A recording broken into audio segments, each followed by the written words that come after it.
Ready? Artist? Ready?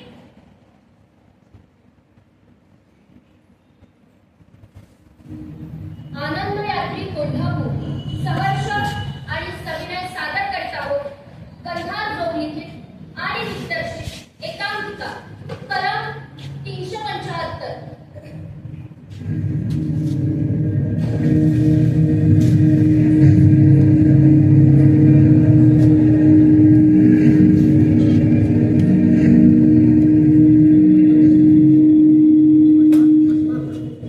जरा adjust करतो पहिले. माहितीये व्ह्यू ऍडजस्ट करतो. माहितीये का अशी एखादी जागा जिथं शरीर नाहीये वासनेचा गंध,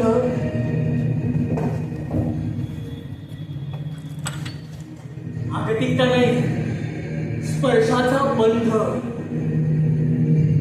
उग्रता नाही खदखदलेल्या भावनांचा रंग,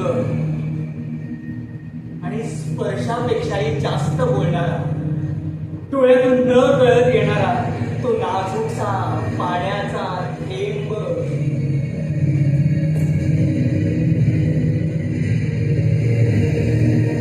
अबोल वाक्य अर्थहीन शब्द कळून सुद्धा न कळालेलं ते सत्य, तो चेहरा आणि ते शेवटचं वाक्य. प्रेमाचा कपट नाही, तो सोबतीचा बंध, अंगाचा दर्पण आहे, तो घामाचा नाजूकसा सुगंध. माहितीये का अशी एखादी जागा जिथं शरीर नाहीये वासनेचा गंध,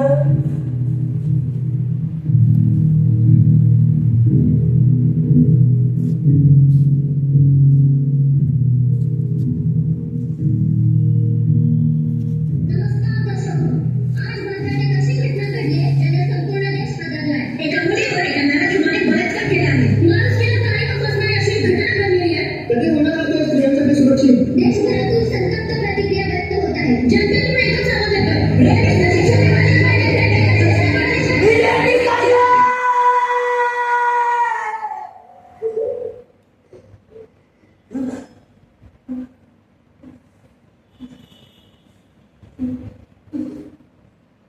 दोष याचा आहे, दोष तिचा आहे, दोष याचा आहे, दोष तिचा आहे, दोष याचा आहे, दोष तिचा आहे. कळतंय का तुम्हाला परिस्थितीचं गांभीर्य?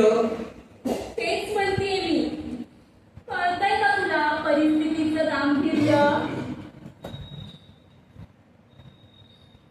तो शारीरिक त्रास, ते अर्थ किंकाळी, मानसिक तणाव, टाकलेले ते स्नायू आणि त्यातून निर्माण होणाऱ्या असह्य पीडादायी वेदना, मेंदूत क्षणाक्षणाला होणारे स्फोट, येणारे झटके आणि त्यातून भोगाव्या लागणाऱ्या असंख्य यातना.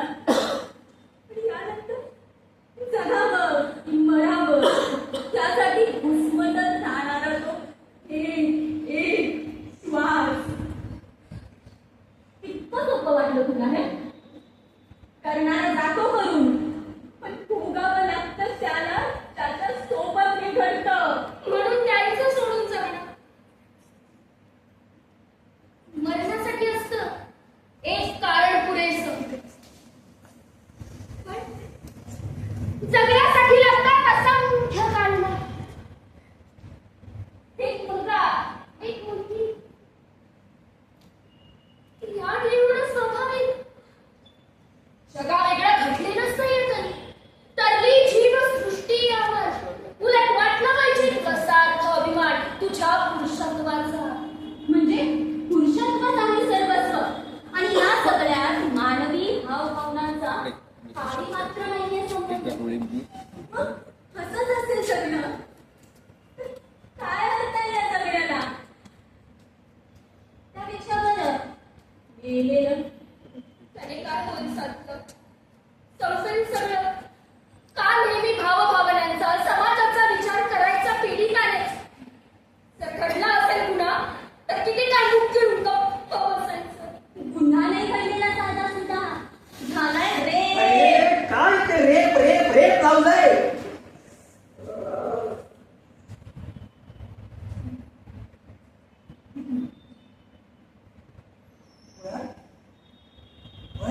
शब्दाचा अर्थ माहिती आहे? लॅटिन शब्द आहे. लॅटिन त्याचा अर्थ चोरी किंवा एखाद्याची मालमत्ता बळकावणे. हो. एकेकाळी स्त्री ही पुरुषाची मालमत्ता समजली जायची. आजही असंच आहे. कित्येक पुरुष स्त्रीला आपली मालमत्ताच समजतात. पण प्रत्येक पुरुष तसा नसतो. असतात काही माझ्यासारखे स्त्रीचा आदर करणारे, त्यांचा सन्मान करणारे. रेप या शब्दाचीच घृणा आहे मला. तू शब्द चांगली वापर, पण बाहेर जाऊन हे सांगू शकतोस का नाही? तर घडला असेल गुन्हा तर किती काळ सहन करायचं? आणि ज्याने इतकं सगळं सहन केलंय त्याच्यात नसेल लढण्याची ताकद. तिथं लढल्या उड्यावर बसून शरीराची इमेज पडलं दाखवतीये. आणि तू काय करतेस? देते सल्ले लढण्याने शस्त्र टाकायचे. मग किती काळ या वेदनेत भावभावनाच्या खेळात चिझट ठेवायचा हा देह. त्यापेक्षा बघा टाकले ना मरण हात जर असेल शेवट तर लढून मेलेलं काय वाईट? बोल, आहे तुझ्यात लढण्याची ताकद? कोणत्याही परिस्थितीत तग धरून राहण्याची ताकद?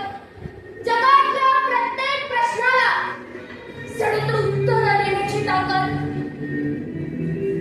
बोल, आहे ताकद?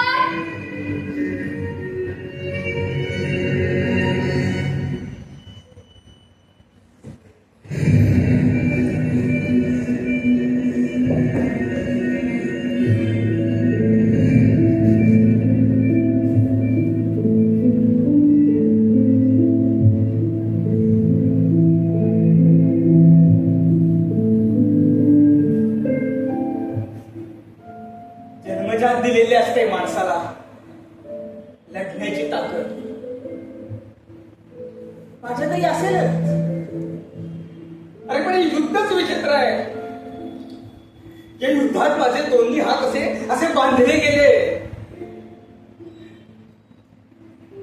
पण खूप साधा माणूस आहे मी. खूप साधे स्वप्न होते माझे. मला एक ऍडव्होकेट व्हायचं होतं. एक निष्णात वकील. लोकांची मदत करायची होती. गोरगरिबांना न्याय मिळवून द्यायचा होता. त्यांच्यासाठी काय तर करायचं होतं. पण माझ्या घरातले तेच जुने रूढीवादी पारंपरिक एका पठडीतले विचार. माझा बाबा PWD इंजिनियर. एक दिवस म्हणाले काय धंदे लावायचे? ते काय करणार आहे? वकील होऊन तो काळा कोट घालून. अरे माझा मुलगा आहेस तू. माझा मुलगा इंजिनियरच झाला पाहिजे. त्याला IT जॉब केला पाहिजे. हे विदेशातल्या संधी मिळतील तुला. हे सगळे धंदे बंद कर. कारण घरगाव इंजिनिअरिंगला ऍडमिशन टाक.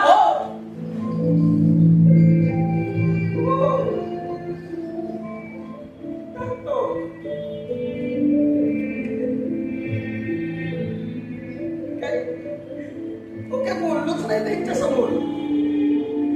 विसरून गेलो माझी ही लढण्याची ताकद. आणि मग माझ्या स्वप्नांच्या कागदाचा असा चुरगळा केला आणि फेकून दिलाय का? एका कोंबड्या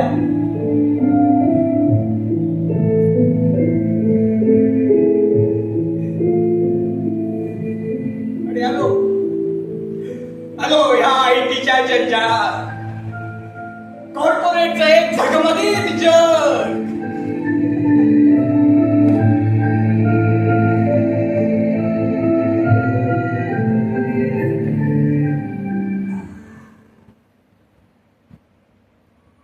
सगळं मिळालं.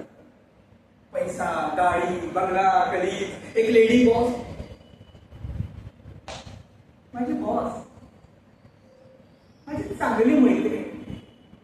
म्हणजे आमच्यात एक ना एक निखळ मैत्री होती. म्हणजे तर माझ्याकडून तर मैत्रीच होती. पण एक दिवस ती माझ्याजवळ आली आणि म्हणाली, बस हे आपलं नवीन प्रोजेक्ट क्लायंटला अप्रुव्हल दिलंय. मी त्यांना सांगितलं की 30 दिवसांच्या तुम्हाला करतो. बॉस काय करताय? सेक्स करशील माझ्यासोबत? काय? सेक्स करशील माझ्यासोबत? नाही. अरे पण का? पुरुष कधी नाही बनायला लागले? अहो मी कमी केला. मी कमी केला. मग काय झालं? ही गोष्ट तिला अजिबात नाही समजलं. फक्त आपल्या दोघांमध्ये नाही. विचार कर. आज काय काय लागलं?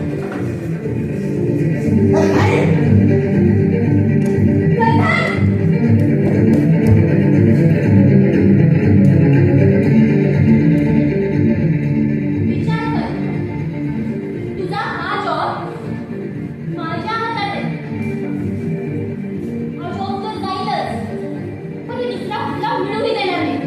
उलट मीच तुझ्यावरती विनयभंगाची केस टाकेल. अहो, पण मग तुझं करिअर, गाडी, बंगला सारं काही अरे म्हणजे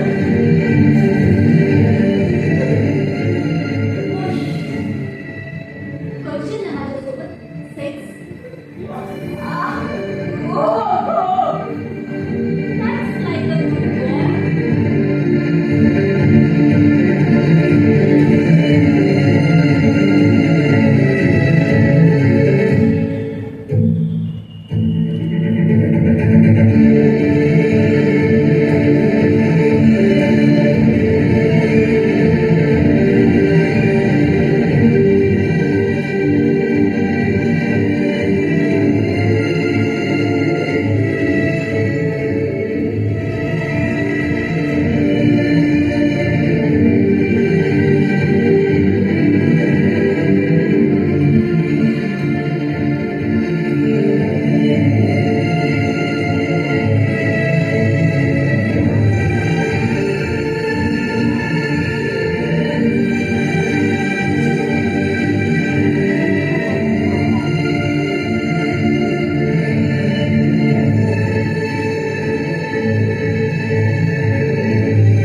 प्रत्येक नाती पूर्ण होत नसतात.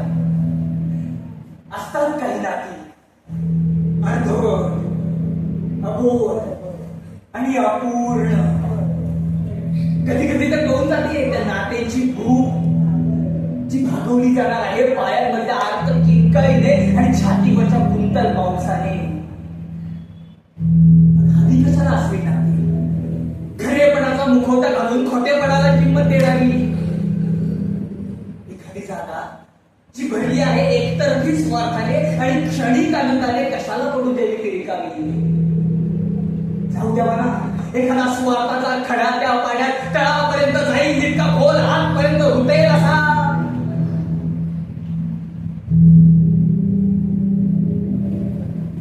प्रत्येक नाती पूर्ण होत नसतात. असतात काही ना अर्धवट, अबोध आणि अपूर्ण.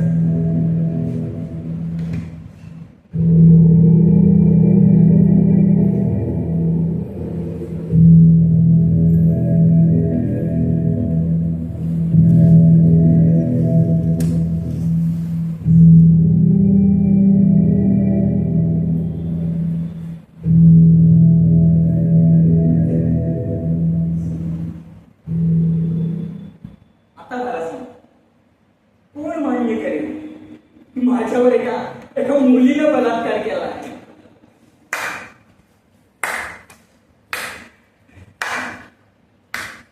पण अशी कोणतीही संकल्पना भारतात तर नाहीये अस्तित्व. आणि मुळात पुरुषांवर कधी बलात्कार होतो नसेल भारतात अस्तित्वात याचा अर्थ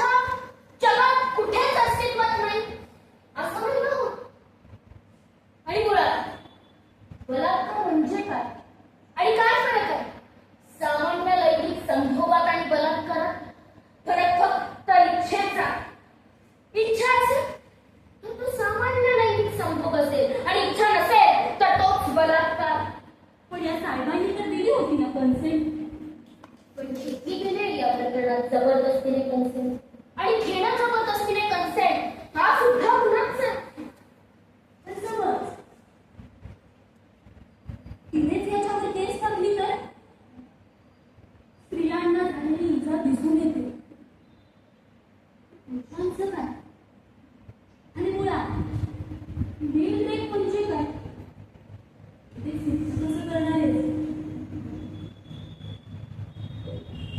पुरुषांना होणारी इजा दिसून जरी येत नसेल तरी ती होते.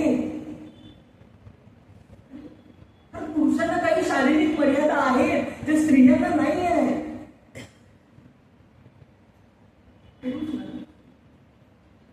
पुरुष एका पुरुषासारखा आहे, स्त्री एका गुऱ्हाळासारखी. पुरुषाचा भुसा होतो पण त्या गुऱ्हाळाची भूक भागत नाही. ठराविक वेळेनंतर त्या उसाच्या भुस्यातून रस येणं बंद होतं तरी तो गुऱ्हाळ मात्र त्याला चेचतच राहतो. त्या उसाची जशी अवस्था होते तशीच एका पुरुषाची अवस्था होते. जेव्हा वीर्यपतन झाल्यानंतर सुद्धा ती प्रक्रिया सुरू ठेवावी लागते ना तेव्हा शरीरातल्या नसा ताठरल्या जातात आणि असह्य वेदना होतात. मग यावर पर्याय काय? न्याय व्यवस्था. हो, न्याय व्यवस्था.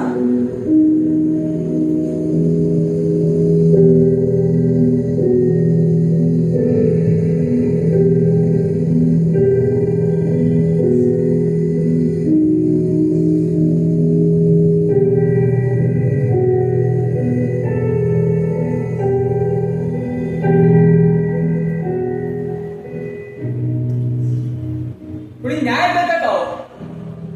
न्याय एका निष्पाप पुरुषाला.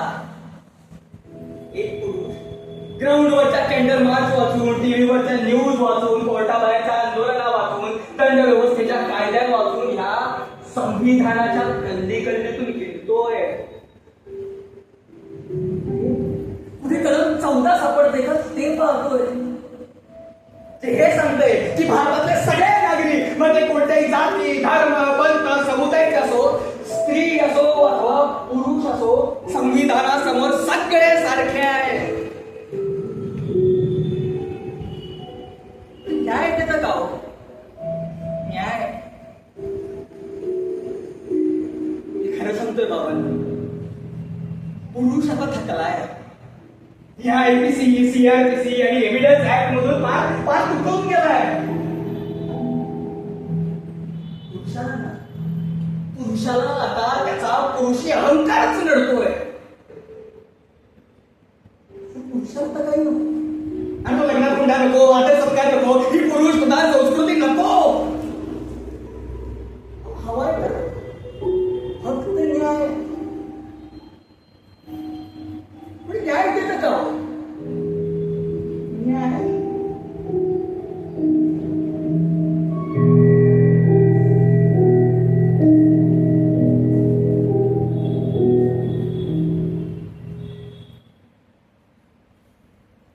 माननीय न्यायाधीश महोदय, माझ्या समोर बसलेल्या फिर्यादींचं असं म्हणणं आहे की त्यांच्यावर एका महिलेने बलात्कार केलाय. त्यांच्या वकिलांना मला हा प्रश्न विचारायचा आहे की कोणत्या कलमांतर्गत तुम्ही केस दाखल करणार आहात? मायनॉर, आपण IPCचं कलम 375 वापरू शकतो. हो, कलम 375. Yes. कलम 375 नुसार एखाद्या पुरुषाने एखाद्या स्त्रीवर तिच्या सहमतीशिवाय किंवा बळजबरीने लैंगिक संबंध ठेवल्यास तो बलात्कार ठरतो. पण या पुरुषाचा उल्लेख कुठे आहे? पण मॅडम, हे एका पुरुषा बाबतीत घडलं असेल तर मायलॉर्ड, माझ्या अर्चना बाबतीत घडलंय हे सगळं. आपण IPCचं कलम 376 वापरलं तर? कलम 376. एक्झॅक्टली. कलम 376 नुसार कोणकोणत्या कृती बलात्कार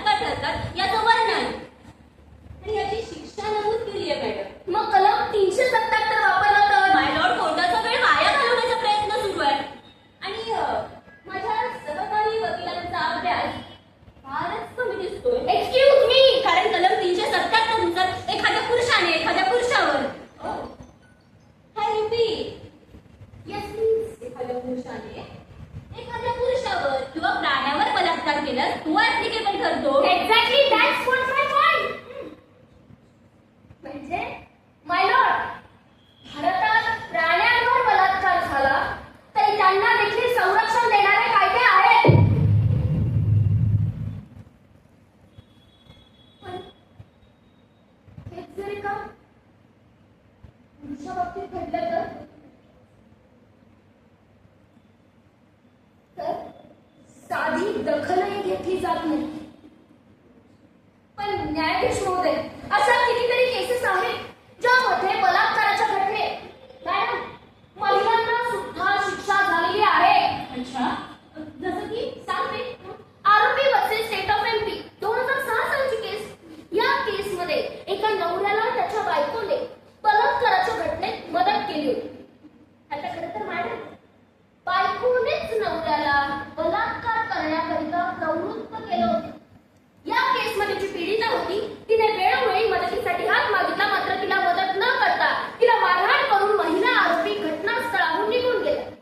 आता मॅडम या केसमधील महत्त्वाचा मुद्दा असा की यामध्ये फिर्यादीच्या वकिलांनी असा युक्तिवाद मांडला, जर एखाद्या बलात्काराच्या घटनेत स्त्री आणि पुरुष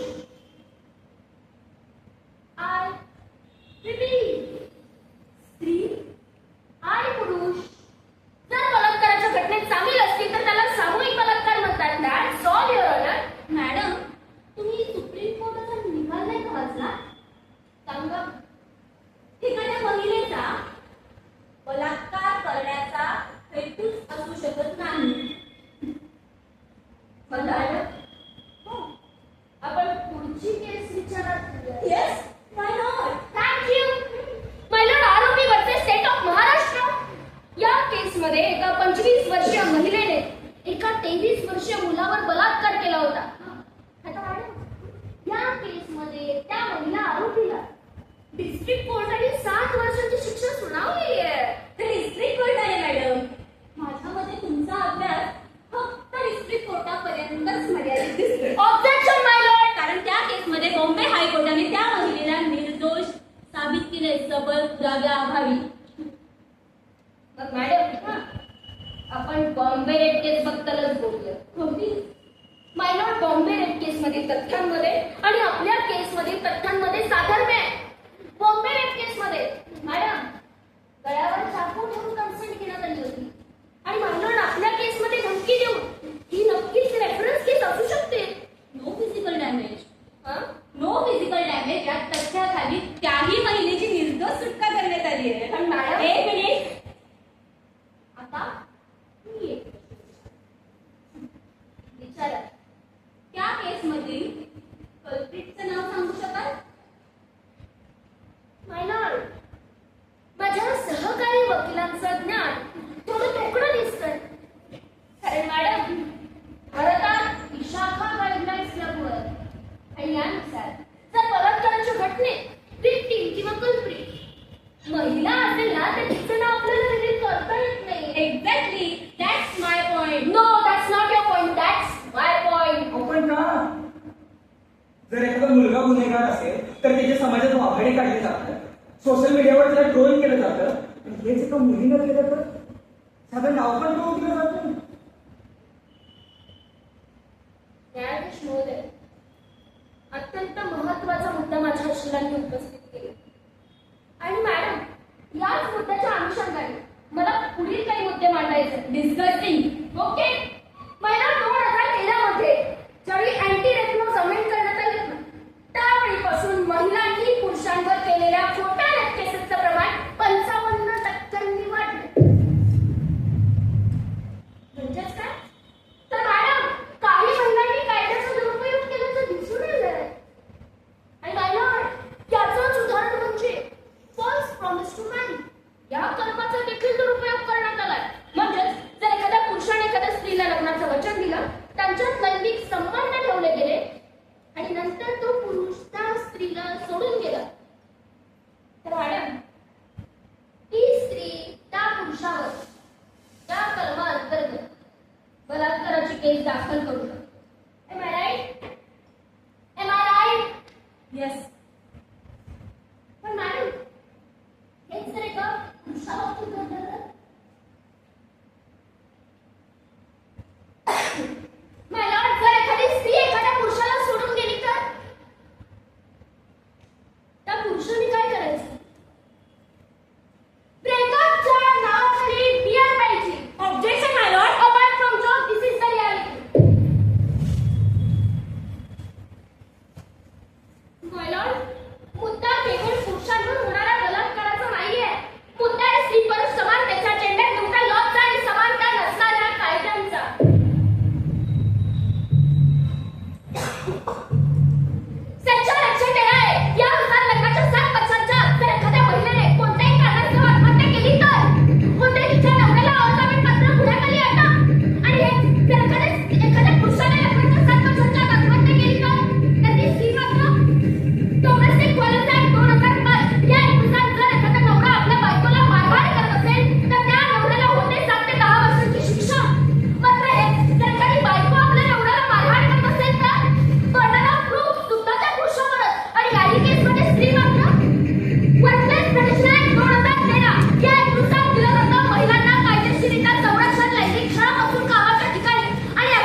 कायदे नाहीये की जगात कुठंच नाहीये. आहे. मॅलोड, जगभरातील 77 देश असेल त्यांचे इथलं जेंडर न्यूट्रल आहे. त्यामध्ये madam north America, Canada, Finland, Ireland असे कितीतरी देश आहेत. हा, पण महोदय, भारताने ते स्वीकारलं नाही. कारण कारण काय? तर आमच्या संस्कृती आणि मान्यतेत ते बसत. बरोबर ना मॅडम?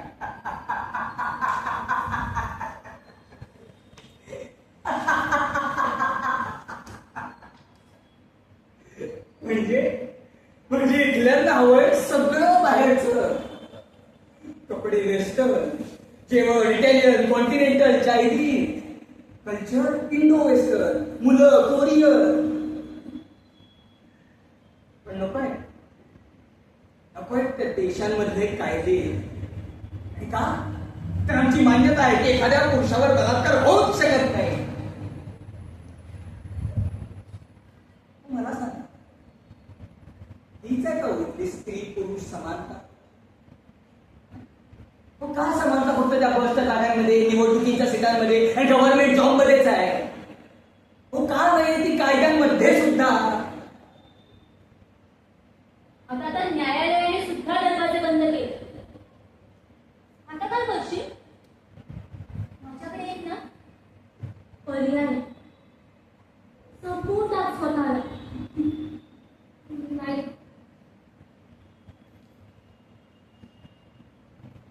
संपवणं हा पर्यायच असू शकतो. या समाजाची भीती वाटते ना तुला?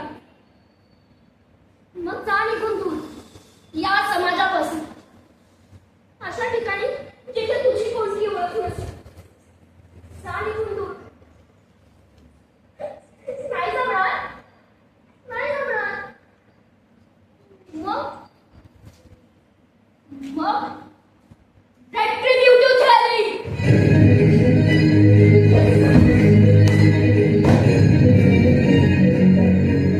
पूर्वीच्या काळी लॉ मध्ये थिअरी होती. retributive theory. Revenge theory. तिने केलं ना तुझ्यासोबत, तेच तू कर तिच्यासोबत. पण तिला तर हेच हवंय. मग एक काम कर, संपव तिला. प्रश्न सुटेल. संपव स्वतःला. संपव तिला. संपव स्वतःला. संपव तिला. मुद्दा तो नाहीच आहे. मुद्दा तो नाहीच आहे. मुद्दा ऍक्सेप्टन्सचा. मला सांगा, ज्यावेळेला एखाद्या मुलीसोबत हे सगळं घडतं तेव्हा तिला कंपन्सेशन दिलं जातं. त्या गुन्हेगाराला शिक्षा होते. पण तो तिच्यासाठी न्याय नाहीये.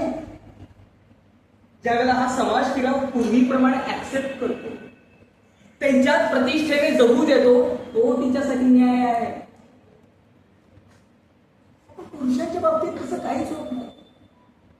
अहो, ते न्याय मिळणे तर लांबची गोष्ट आहे. साधा आम्हाला विक्टीम म्हणून कोणी ट्रीट सुद्धा करत नाही. समजा आम्ही हे बाहेर जाऊन सांगितलं तर बाहेर जाऊन सांगायचंय. बघायचं काय होईल?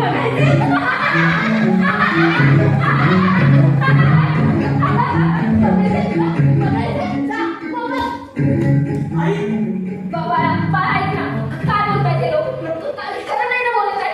तू स्वतः मुलीवर बलात्कार नाही ना केलास? अरे बोल ना. जास्त बघा, बोल ना. खड्ड्यात जाऊन बोल ना. मला ऐकून तर घे. मी खरंच काही नाही केलंय. काय केलं ते? हे बघ, आपलं प्रेम होतं ना, हे तू चुकीचं केलंस. तुला अजिबात जवळ यायचं नाही.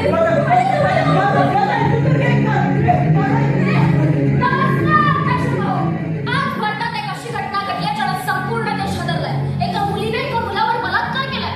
आपण जाणून घेऊया त्यांच्या प्रतिक्रिया काय. सर, आम्ही तुम्हाला न्याय मिळवून देऊ. थँक्यू. हा, फक्त तुम्ही कबूल करा की तुम्ही किया. काय? सरांनी आत्ताच कबूल केलं की ते किया आहे. अहो, पण असं काहीच बोलत नाहीये.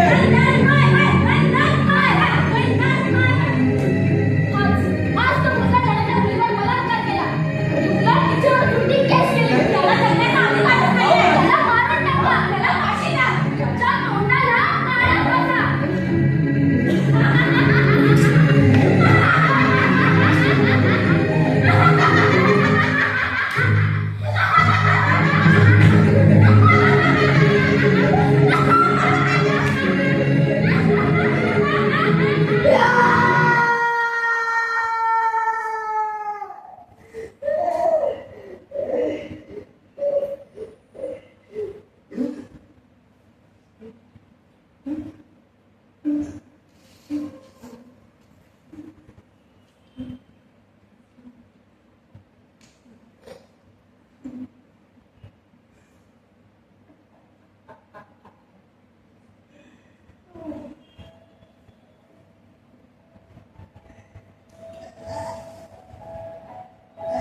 समानता नावाचा जो विनोद सुरू आहे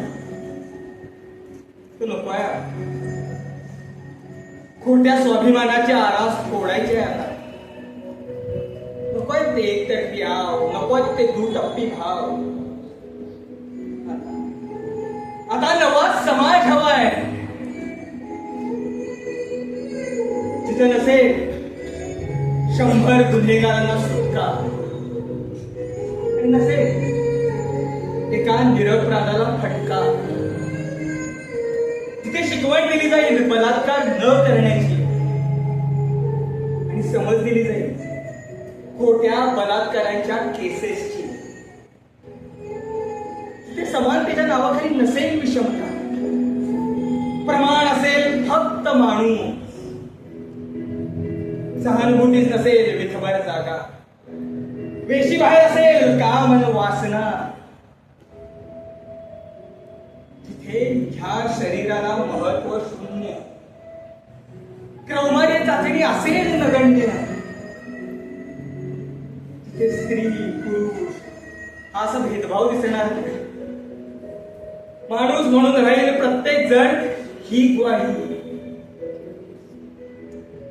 विचारांनो आता वाट द्या, नाहीतर सोबत चला.